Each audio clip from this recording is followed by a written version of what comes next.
majina anaitwa Ahmed Abbas Mahanyi, ni afisa msimamizi wa kodi kutoka Mamlaka ya Mapato Tanzania mkoa wa Katavi. Umuhimu wa kodi. Nadhani swala la kodi sio swala geni kwenye masikio ya wengi kwa sasa, maana tumekuwa tukihudhuria maeneo haya mara kwa mara. Wengi wanatambua kodi ndio msingi wa maendeleo ya nchi yoyote ile. Unasema msingi wa maendeleo ya nchi yote inamaanisha kwamba miundombinu yote ya serikali, kimaanisha barabara, hospitali, shule, yote hiyo inategemea kodi. Lakini pia ajira, serikali inaajiri watu wengi sana, wafanyakazi wengi sana. Wote hao wanalipwa mishahara na mishahara hiyo inategemea kodi.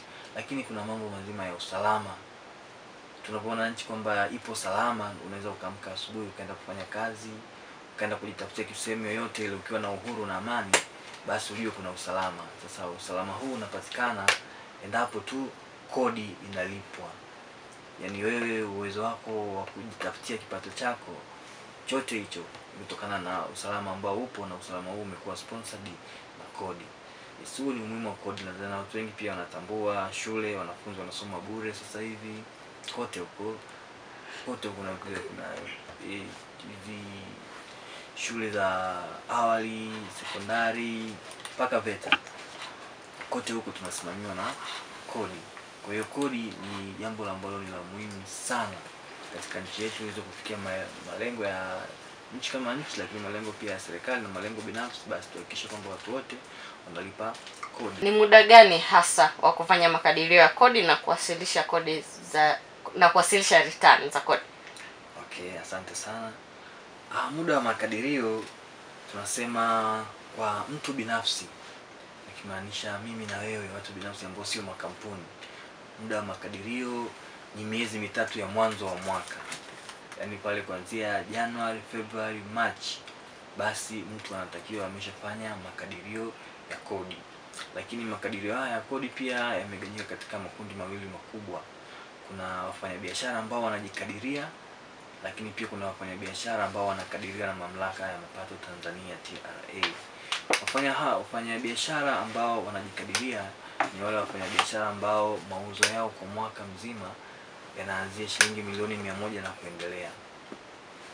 Kama mtu mauzo yake kwa mwaka mzima yanaanzia shilingi milioni 100 na kuendelea, basi mtu huyu atajikadiria yeye kodi ya mapato. Ile kodi ambayo anatakiwa kulipa atajikadiria yeye mwenyewe kwa kutumia mfumo wa lango la mlipa kodi maarufu kama taxpayer portal. Ataingia kule, atajikadiria yeye mwenyewe kwamba anaona kwa mwaka huu atapata mapato kiasi gani na faida kiasi gani, na kodi yake itakuwa ni shilingi ngapi. Lakini pia kuna kundi lingine la wafanyabiashara wakati ambao sasa hawa wanaanzia shilingi milioni 4, mauzo shilingi milioni 4 mpaka milioni 100. Sasa hawa wanatakiwa watembelee ofisi za TRA kwa ajili ya kufanyiwa makadirio, na makadirio haya huwa yana base kwenye upande wa mauzo. Kwa hiyo tunawasihi sana wafanyabiashara wale wanatunza kumbukumbu za biashara, na upande wa mauzo ni zaidi wao wanatunza sana kumbukumbu za upande wa mauzo. Lakini tunahitaji kutambua mzunguko mzima wa biashara kwamba yes, biashara yake na ananunua kiasi gani, anauza kiasi gani, matumizi yake kwa ujumla, ili tuweze sasa kufikia ile kodi sahihi au kodi stahili ambayo anatakiwa kulipa kwa biashara huyo. Kuna ritani mbalimbali za kodi. Kwanza kabisa tunaanza na ritani tunasema ritani ya mwisho wa mwaka, ritani ya mapato ya mwisho wa mwaka. Mtu huyu yeye huwa anatakiwa kuwasilisha ritani hiyo miezi 6 baada ya mwaka kumalizika. Mtu huyu anatakiwa kuwasilisha ritani hiyo miezi 6, ndani ya miezi 6 baada ya mwaka kuisha. Kwa mfano sasa hivi kwa mwaka 2024 umemalizika, basi tumempa miezi 6 katika mwaka 2025 ili aweze kuwa amewasilisha ritani hii.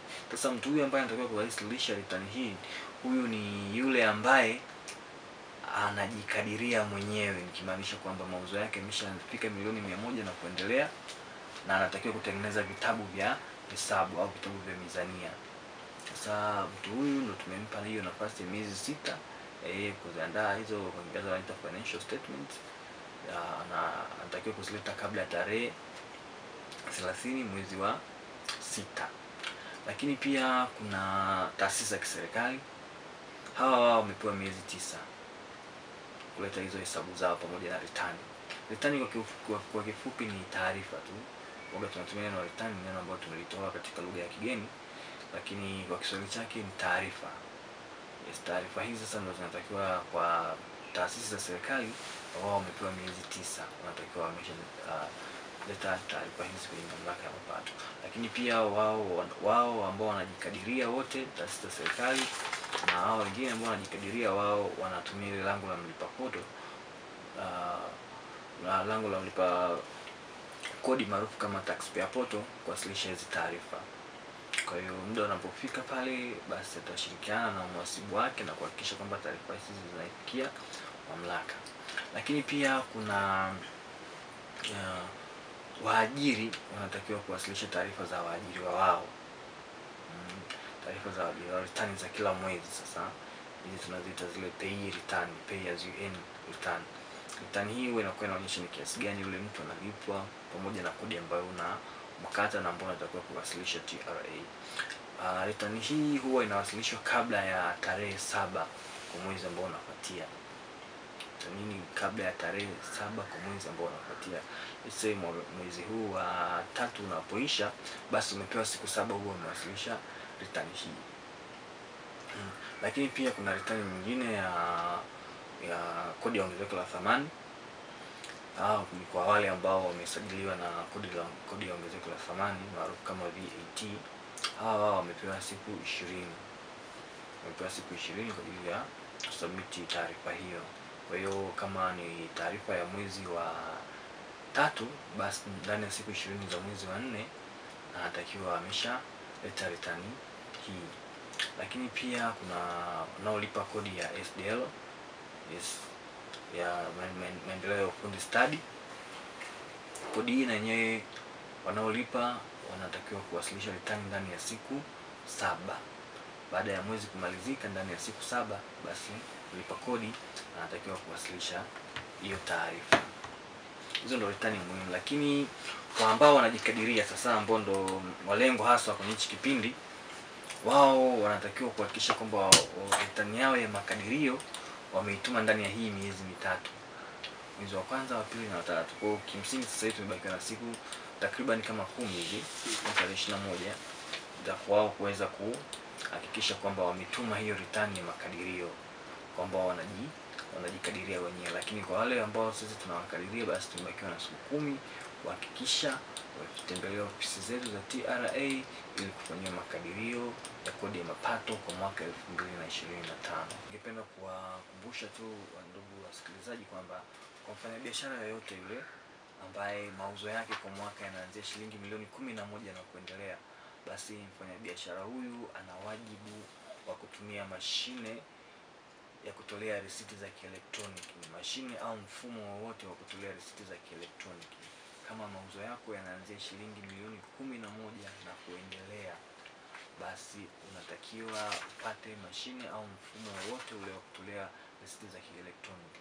Na ambao mauzo yao hajafikia hapo, basi wao wana wajibu wa kutoa risiti za mkono, zile za kuandika kwa mkono zile.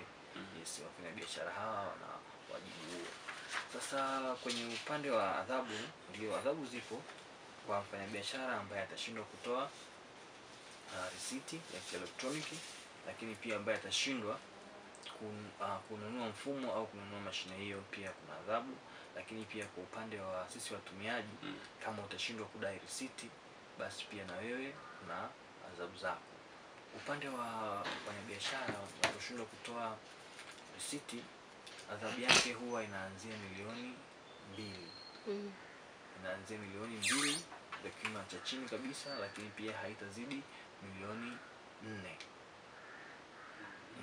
Yes, kima cha chini kabisa ni milioni 2, lakini pia haitazidi milioni 4. Na hapa katikati ambao wanaweza kukutana labda na adhabu ya shilingi milioni 3, milioni 3.5, huwa inakuwa ni 20% ya thamani ya risiti ambayo haikutolewa. Hiyo maana yake ni kwa mtu ambaye anatakiwa kutoa risiti sasa. Ambaye anatakiwa kutoa risiti. Na huyu ambaye hajadai risiti, huyu ambaye hajadai risiti, huyu kima chake cha chini cha adhabu ni shilingi 40,000, lakini pia 20% ya kodi iliyokwepa. Ndio chochote kiwango kikubwa kati ya hivyo viwili. Asilimia 20 ya kodi iliyokwepa kwa maana gani? Yaani kwa mfano labda ameuza bidhaa ya 200,000, maana yake inatolewa ile 20% ya 200,000 au inakuwaje hapo? Kwa mfano ni bidhaa ya 200,000, 20% ya 200,000 maana yake ni shilingi 40,000. Kwa kiwango cha chini hapo ni 40,000. Lakini kama ni shilingi 1,000,000, 20% ni 200,000, kwa kulinganisha 40,000 na shilingi 200,000, kwa kiwango kikubwa itakuwa ni 200,000. Kwa tutajiwa adhabu shilingi 200,000. Hapo inaangaliwa tu ile gharama ya kiasi alichouza ya mauzo au faida ya kile alichokiuza. Hiyo maana ni kwa mtu ambaye hajadai risiti. Mtu ambaye hajadai risiti. Kwa mtu, okay. Kwa mimi mteja ambaye nimenunua kitu cha 1,000,000. Sasa hapo kwenye kudai risiti, sijui kama kuna njia nyingine mbadala ambayo pia mtakuja nayo ama mko nayo pia. Najaribu kutolea mfano. Ukienda kwenye vituo vya mafuta utakutana na risiti zimejaa. Risiti ziko nyingi sana, na kuna sehemu sasa hivi unakuta zinapakiwa yani vitu ambavyo unahifadhia risiti.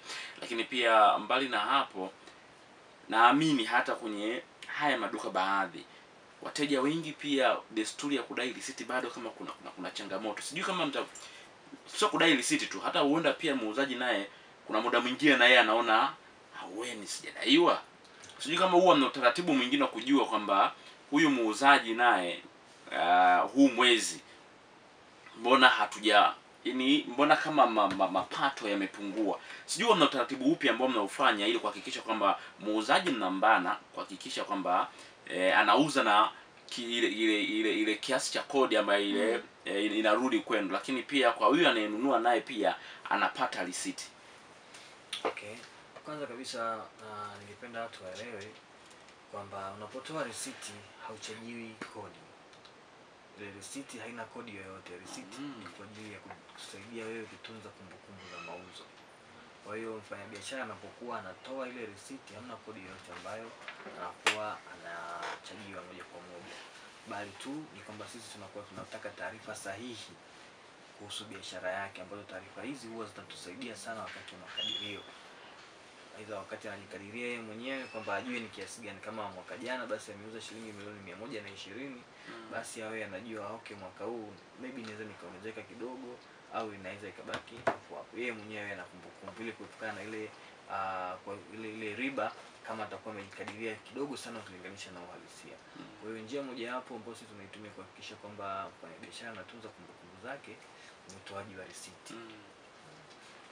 Kwa hiyo tumekuwa tukiwasihi sana wafanyabiashara wahakikishe kwamba wanatoa risiti kwa kila huduma au kila bidhaa wanakuwa wameuza. Hiyo inatusaidia sisi pande zote mbili.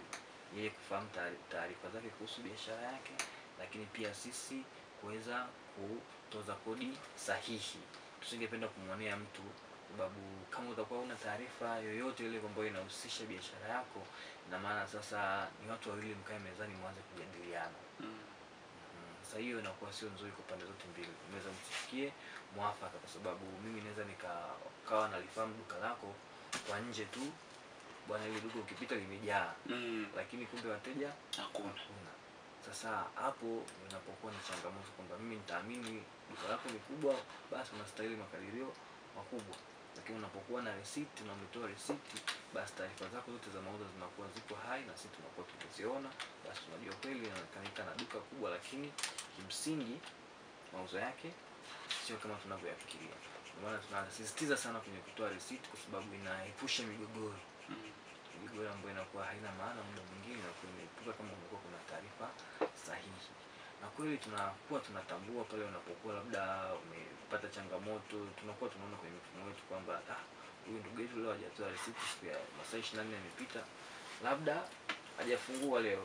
Kwa tunakuwa tunafanya tunawasiliana na mtu husika na kumweleza vipi, mbona leo hamna risiti iliyotoka. Basi anaweza kuambia biashara ni mbaya, kila leo nimesafiri kidogo kwa siku 2-3 sitakuwepo, tunakuwa tunawafuatilia kwa namna hiyo, lakini malengo hasa ni kuhakikisha kwamba tunatunza kumbukumbu. Na hiyo kitokea mtu amekwambia biashara mbaya siku ya kwanza, ya pili, ya tatu, na kuna namna ambavyo labda nyinyi mnafanya pia uchunguzi kujiridhisha na majibu yake? Kuna biashara ambazo kuna biashara zinatofautiana. Yes, kama ni biashara ya chakula tutegemea kitu hicho kiwepo. Siku 3 siku 4 hapa. Lakini kuna biashara mtu labda anauza majenereta. Jenereta sio kitu ambacho kinanunuliwa kila siku. Kwa tunajua okay, hii inawezekanika. Lakini kwa tunakuwa tunaelewa uhalisia wa biashara, au labda watu ambao wanauza biashara za mazao, kuna kipindi mazao labda yanakuwa kwenye ghala hayapo.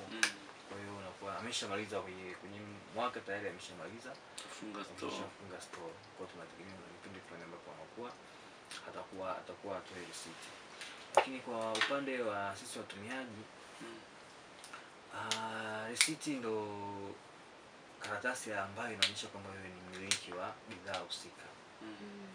Unapokuwa hauna receipt, basi wewe sio mmiliki wa hiyo bidhaa. Kama utakuwa umepishana na watu huko wakaingangania bidhaa yako, basi wenyewe wana haki zaidi yako. Kama huna nguvu ya kupigana tena, basi utaondoka. Na ikitokea kwamba umekamatwa na bidhaa ambayo ilishakuwa reported labda kwenye kituo cha polisi kwamba imepotea na wewe unayo na hauna receipt, basi yule ambaye ripoti ana haki na hiyo bidhaa yako. Kwa hiyo tunaendelea kuwasihi sana kuhakikisha kwamba wanadai receipt kwangu ni nyaraka halali ya kuonyesha kwamba wewe ni mmiliki halali wa hiyo bidhaa. Lakini pia kuna hizi ndogo tu za warranty. Kama mtu amekupa bidhaa amekwambia ina warranty mwaka mmoja, lazima uwe na receipt, kwa sababu warranty kadi pekee yake haitoshi. Lazima uonyeshe kwamba mimi nilinunua kutoka kwa kuja kwako. Sasa inapokuwa chochote kimetokea katika muda huo warranty, unaporudi pale kama una receipt, basi yule mtu anaweza kukana au bana bidhaa hajanunua hapa. Lakini unapokuwa na receipt unakuwa ni ushahidi tosha. Ili uwe wa kwanza kupata taarifa zetu, usisahau kusubscribe, kulike na kushare.